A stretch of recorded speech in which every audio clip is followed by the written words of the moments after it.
Hi friends, పిల్లలకైతే school start అయ్యాయి కదా.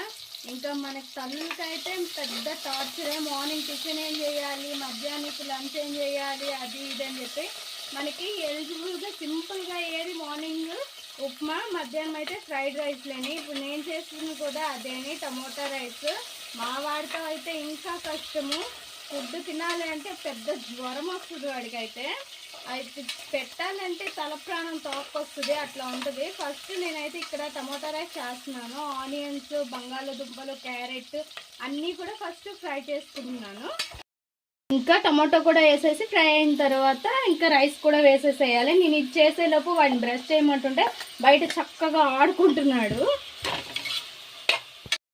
Tomato rice ready. ఉప్పు కారాలు వేయలేదు అనుకోగలరు, వేసాను మధ్యలో, చెప్పలేదు అంతని. చూసరికి ఎంత బాగా వచ్చిందో. సో చాలా సింపుల్గా కూడా అయిపోద్ది పిల్లలకి మధ్యాహ్నం